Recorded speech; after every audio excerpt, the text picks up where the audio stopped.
itulah Allah akan sesuai janjinya. Kalau orang sabar melakukan konsisten, disitulah akan diberi keberuntungan yang besar. Instrumen-instrumen yang membuat Anda bisa jadi sebagai anak profesional. Apa? Nulis buku, ya kan? Bikin apa itu? Video kreatif yang berbicara tentang pendidikan, bicara tentang resensi buku, paradigma baru, kurikulum merdeka. Itu bikinlah Anda video-video seperti itu di video pribadi, sehingga Anda selama kuliah Anda sudah bikin 500 video. Ngelamar Anda, Pak, saya mau ngelamar kerja. Oke, siapa Anda? Ini buku saya, ini YouTube saya. Langsung diterima dong. Hah? Maksudnya menggaji berapa Anda? Karena sudah ada bergaya ini, bukan hanya ijazah. Tapi sekarang mahasiswa yang tidak laku karena dia hanya jual ijazah. Betul. Oke? Bikinlah proyek itu. Kalau nggak ada proyek, Anda juga akan ditanya, Anda mau ngajarnya? Punya metode apa? Bagi anaknya bagaimana? Ke kehidupan keluarga bagaimana? Ke mindset bagaimana? Ke negara bagaimana? Langsung diterima kan? Karena pasti orang ini kreatif. Iya. Kami dibutuhkan. Begitu mahasiswa ini.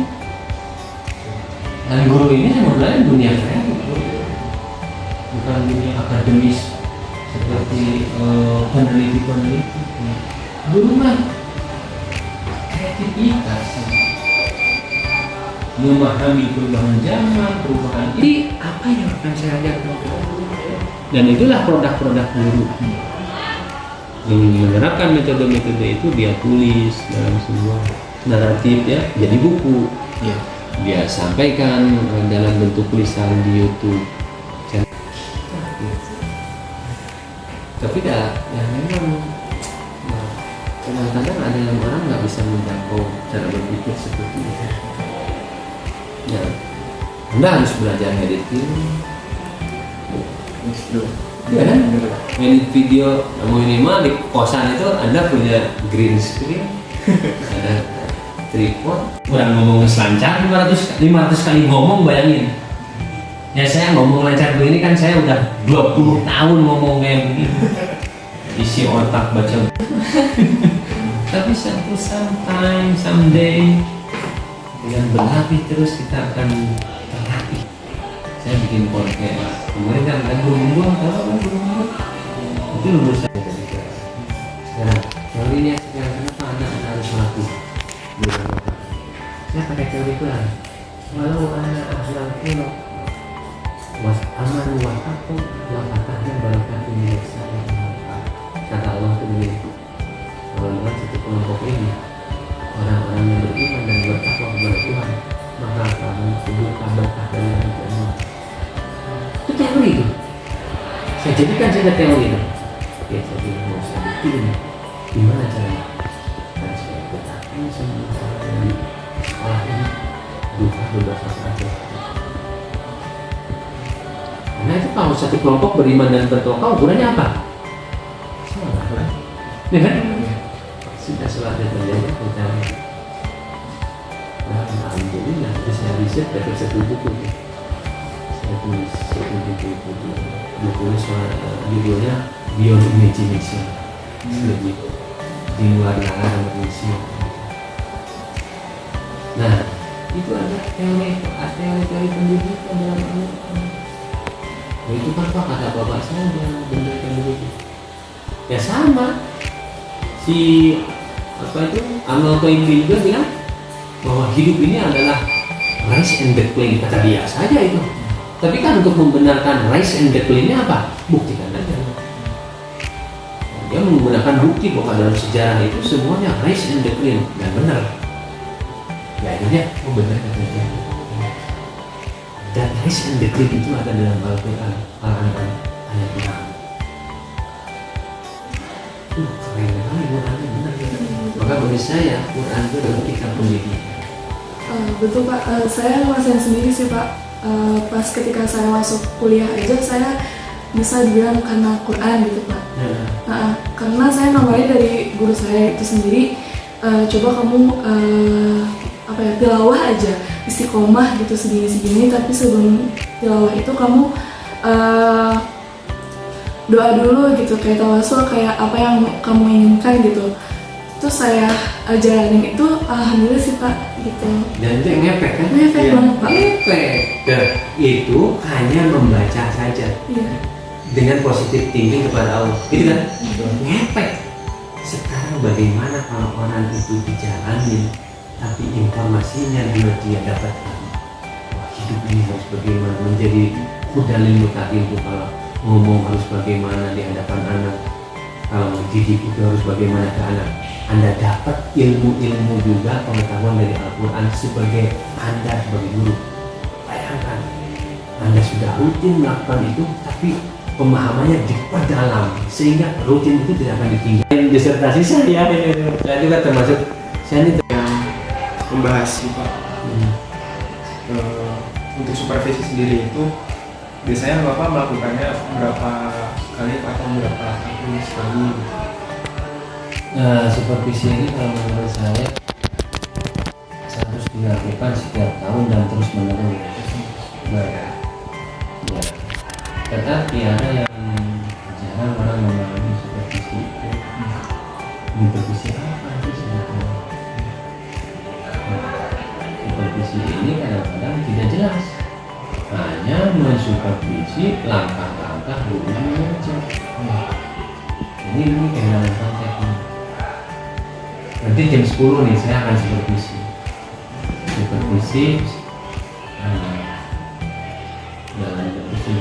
kelompok untuk berdiskusi dengan guru mata pelajaran ekonomi tentang pembelajaran konteks. Saya mensupervisi apa? Mensupervisi bagaimana pemahaman guru tentang apa itu pembelajaran konteks. Jadi supervisi itu bisa bukan kelas, bisa juga supervisi administrasi. Gimana? Apakah administrasi yang dibuat itu sudah mencerminkan apa yang dikatakan? Oke, gitu. Bisa bikin simpel-simpel ya, nggak ada temen yang Untuk supervisi itu berarti setiap tahun harus wajib, karena supervisi itu menjadi tugas pokok kepala sekolah. Ada 3 tugas pokok kepala sekolah. Kewirausahaan, yang bikin kreativitas di sekolahnya, program-program kreatif kayak tadi usaha, lebih buka berjamaah bersama-sama, kemudian manajemen dan supervisi. Harus itu kalau kepala sekolah nggak supervisi, wah dosa besar itu. Dosa besar. Nanti untuk tahap supervisinya seperti apa untuk ini? Supervisi bisa kita ada perubahan ya. Secara kurikulum perubahannya apa? Zaman perubahannya apa? Ya, nanti kita sosialisasikan ke guru-guru itu perubahannya itu apa dan sebagainya. Setelah itu kita pantau demi data. Datanya bisa di sampling, bisa di share gitu. Nah ini kita ketemu guru itu udah paham nggak dengan perubahan yang sudah terjadi. Nah kalau enggak terus kita kasih HT, yang sudah dikasih HT sosialisasi, lalu suruh ngajar. Nanti kita lihat tuh, melihat sudah diimplementasikan belum. Nah ini belum dapat lagi, nah, ya, evaluasi lagi, apalagi tindak lanjut untuk sampai kepada semua guru, sampai kepada apa yang diinginkan dari perubahan. Jadi ada targetnya. Sekarang misalkan pembelajaran guru harus melakukan evaluasi soal-soal ada sekian. Udah, supervisi kan. Nah nanti setelah dipersekusi, oh ternyata masih ada soal-soal yang menguji ingatan gitu ya. Nanti setelah itu supervisi dilakukan, tindak lanjut tindak lanjutnya bisa IHT atau bisa diskusi per MDRT, di coaching, melatih gurunya. Kalau melatih guru kan kita harus paham juga. Nah, kita harus punya standar soal-soalnya. Kalau revisi itu biasanya saya ambil dari kisah soal-soal darurat bisa ya bentuknya bagaimana. Jadi dengan sampaikan pada guru caranya begini. Kalau belum bisa, amati diri dan modifikasi saja. Supaya nanti benar-benar guru itu kalau ke lapangan melakukan evaluasi sesuai dengan prakteknya, kebutuhan. Sekarang kan kalau nanya, apakah yang dimaksud fotosintesis? Kalian bisa jawab nggak? Itu dimana dari Ini kalau pertanyaan kepada anak, apa yang maksud dengan fotosintesis? Anak-anak kemungkinan bisa jawab dari kemungkinan tidak, kemungkinan iya. Tapi bisa cari tahu nggak dia sendiri? Di mana? Internet aja, ngapain ditanya? Ya kan? Nah, jadi sekarang soal itu harus disajikan data-data. Dari data-data itu baru Anda melakukan analisis sesuai dengan pertanyaan yang kita inginkan. Mau hasil pertanyaan dulu integrasi data atau menganalisis data. Tapi semua jawabannya ada di dalam soal yang kita sajikan data. Jadi nggak akan ada contek, nggak akan ada lihat internet. Harus lihat internetnya soalnya dari situ. Nah itu yang soal-soal bentuk seperti itu. Apakah guru-guru sudah bisa? Jadi supervisi. Gitu. Jadi jelas. Jadi hasil supervisi itu guru-guru bisa mengimplementasikan. Soal evaluasi hanya begitu. Berarti kalau untuk soal seperti itu, soal cerita contohnya kan berisikan data. Oh banyak, soalnya ada tipenya kan, Anda lihat saja soal bisa download atau video ECD mahasiswa sekarang jangan ketinggalan. Contohnya ada yang menjodohkan, ada yang pilihan ganda, itu mah teknik, nggak harus soal cerita dan sebagainya. Anda nggak ngerti masih mahasiswa ini. Entah terlalu ngerti, solusi itu ngerti. Karena banyak critical thinking kita, literasi kita rendah. Sekarang Anda sudah ngumpul, kalau Anda baca, sudah berapa buku yang Anda baca yang Anda ini? Yang paling saya ingat karena buku yang saya sukai itu Miracle of Water yang Masaru Emoto. Tahun 2006 itu. Iya. Udah lama. Mana buku barunya? Yang Anda baca. Anda tuh harus punya koleksi buku-buku, mau digital kan, mau fisik. Hati-hati mahasiswa Anda kalau tidak berkualitas bukan salah kampus. Karena Anda ini yang kurang punya pemahaman kualitas itu penting. Oke, lanjut lagi ya. Oke, tadi sudah sebutkan tuh. Lalu hal apa saja yang Bapak lakukan ketika sedang supervisi berlangsung? Ya, mengamati yang supervisi itu mengamati dengan apa yang apa itu yang dengan metode yang sudah kita sepakati bahwa itu harus kita implementasikan. Sudah dilakukan atau belum?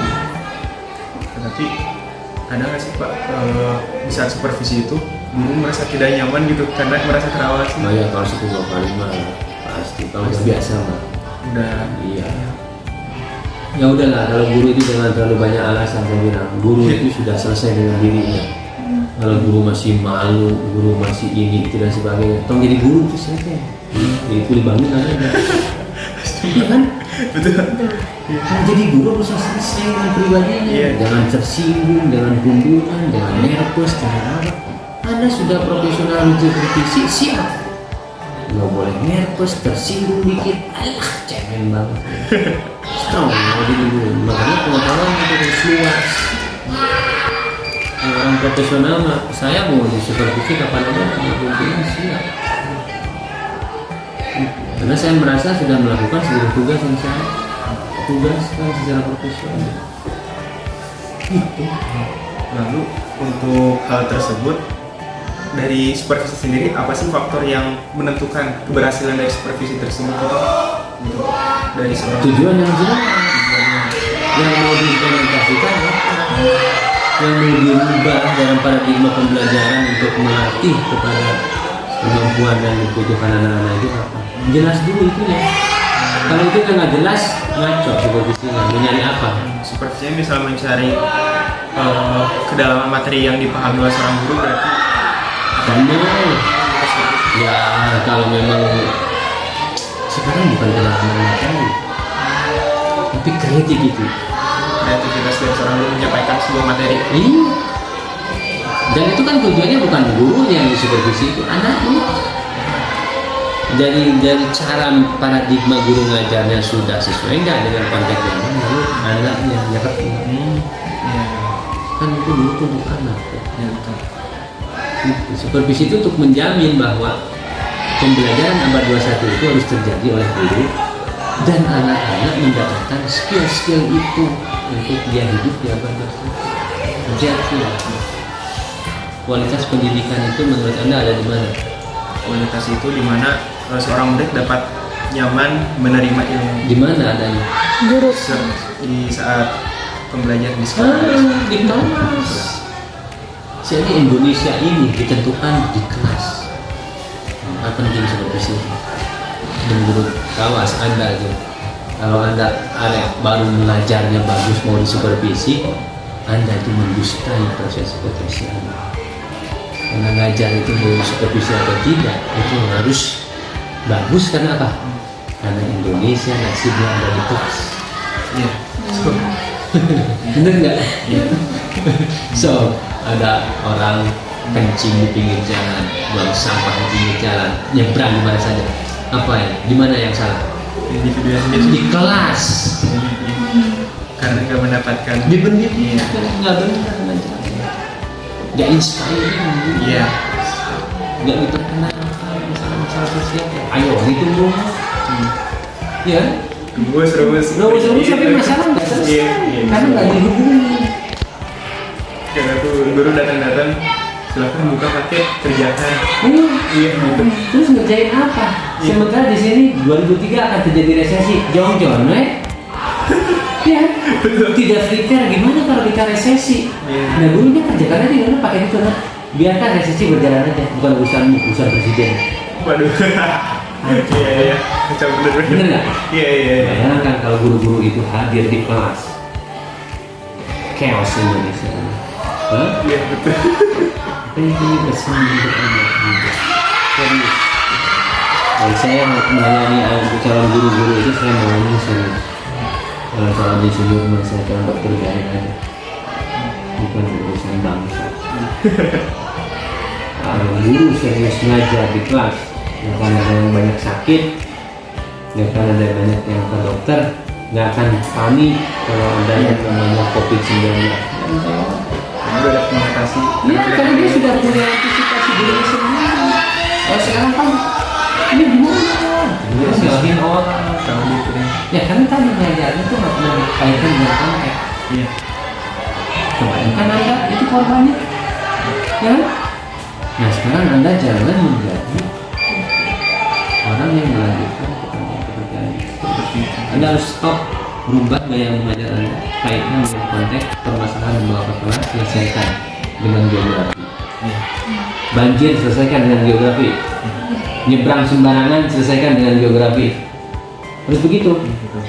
Buang sampah sembarangan, lempar ini, selesaikan dengan geografi. Karena saya juga kan saya asli Kota Bogor. Di mana Kota Bogor itu ada beberapa jalan yang memang menurut saya kurang sesuai karena di setiap harinya itu menimbulkan kemacetan kayak Banjir juga di Bogor? enggak Enggak, di Bogor jarang gitu. Alhamdulillah. Terus saya kepikiran bisa setelah dari masuk pendidikan geografi ini dan setelah lulusnya ingin membenarkan jalan itu untuk menjadi lebih Ini mindset setelah lulus.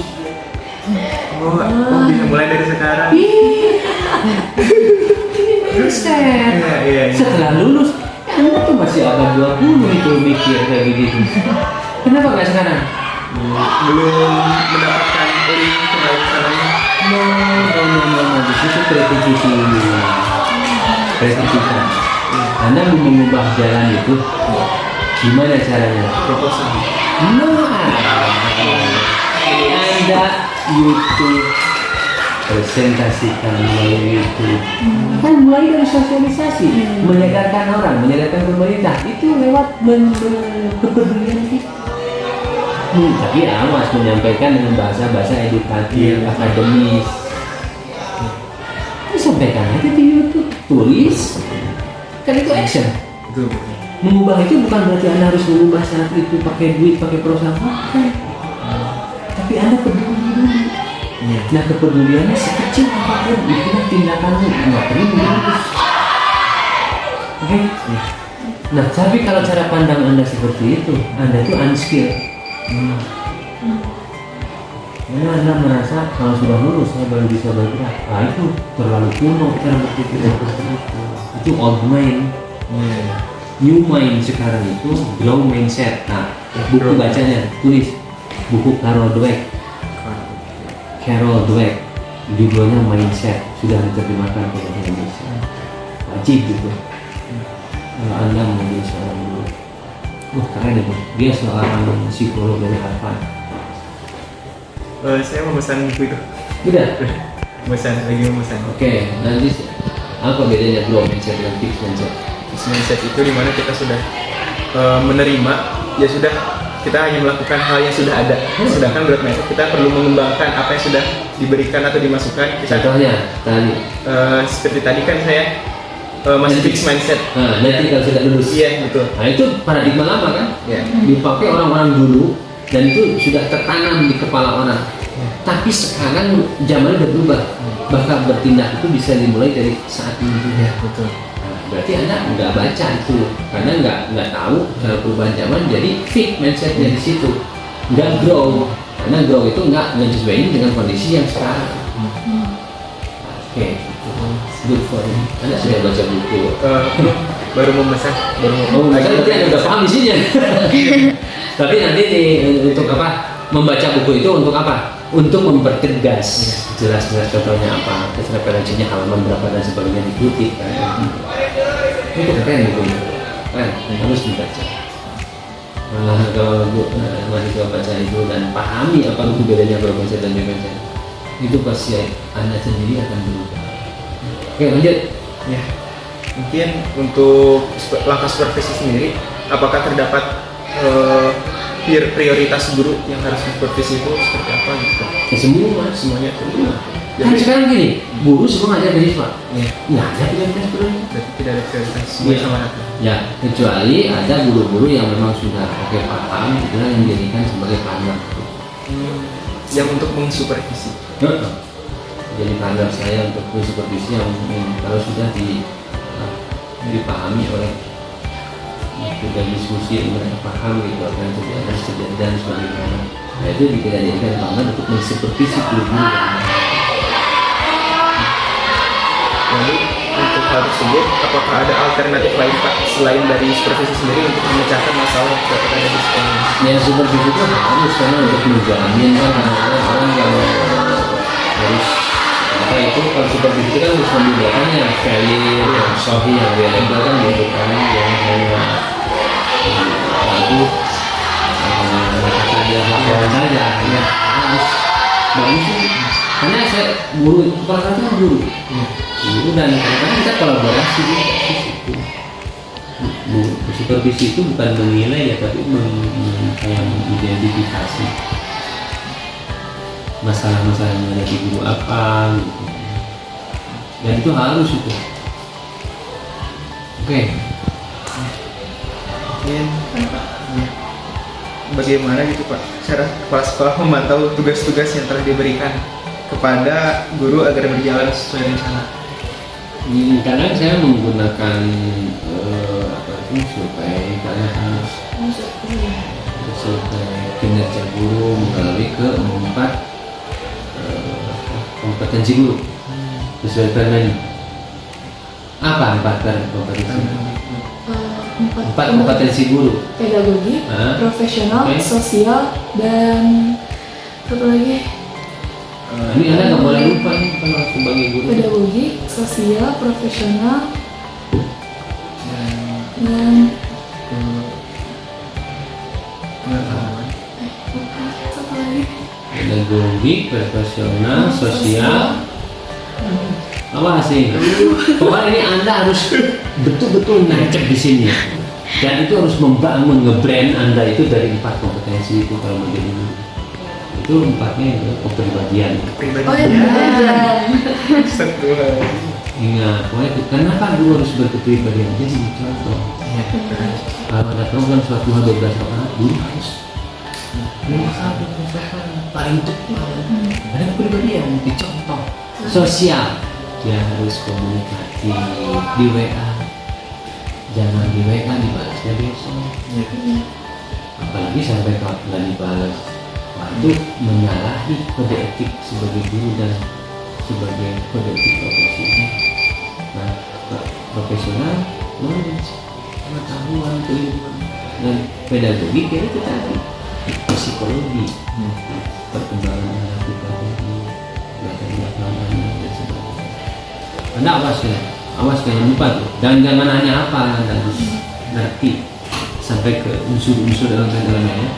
Dan kalau nggak ngapain, itu menurut saya jadikan itu bagian kita. Ketika kita melakukan ini, oh itu bagian dari kepribadian sosial. Kalau komunikasi ini sosial. Oh kalau baca ini profesional. Oh ini kalau saya menghormati perkembangan anak, oh ini pedagogi. Jadi harus teori itu diimplementasikan, insya Allah bakal lupa. Dan menurut saya itu modal dasar. Oh masih sampai saya tanya dari mana? Kependidikan, oke. Saya Anda tahu nggak? 4 kompetensi yang dimiliki seorang. Ini kampus dan lawan lain bisa lihat. Tapi hati-hati ya. Dan itu harus betul-betul built-in dibentuk. Jangan hanya dihafal di sini, tapi dibentuk. Berarti sebagai profesional Anda harus baca. Iya. Ya, baca itu jangan sampai dulu Pak saya waktu di kampus suka baca, tapi sekarang enggak. Bukan ya gitu ya. Bahasa ini kan bahasa bukan kasar, tapi masih catatan minimal kasar. Mana yang bu? Tapi itu beberapa semacam Iya. Sebenarnya ilmu itu stand dua aja kan, ilmu itu kan berkembang. Iya. Ini diskusi saya ke teman-teman saya sampaikan kenapa? Nah terus terang, saya sulit mencari orang-orang yang bisa betul-betul memberikan layanan sesuai dengan kebutuhan anak-anak itu zaman sekarang. Dan saya harap dari anak-anak mahasiswa yang sedang sekarang bisa lebih ngerti, lebih paham kan, lebih literate jumlah informasi di dalam internet. Kan cek di sana, saya nggak suka baca, nonton aja kamu di YouTube banyak ya, benar nggak? Iya. Tinggal nonton ya, di YouTube nggak harus baca juga. Iya. Enak. Bahkan kalau ada penulis orang dari luar langsung bisa diakses lewat YouTube. Si Carol Dweck cari aja di YouTube langsung dari orang yang ngomong. Oke, gitu. Mungkin satu lagi Pak. Jadi selain dari mengamati di kelas untuk supervisi tersebut, apa aja sih yang harus dilakukan itu sebagai pensupervisi? Supervisinya nggak banyak melakukan apa-apa. Hanya Jangan mengamati. Jangan lu ngajar anak tuh. Jangan terlalu banyak gerakan yang diamin aja. Diam. Kita mencatat aja dengan fokus apa yang kita ingin gali.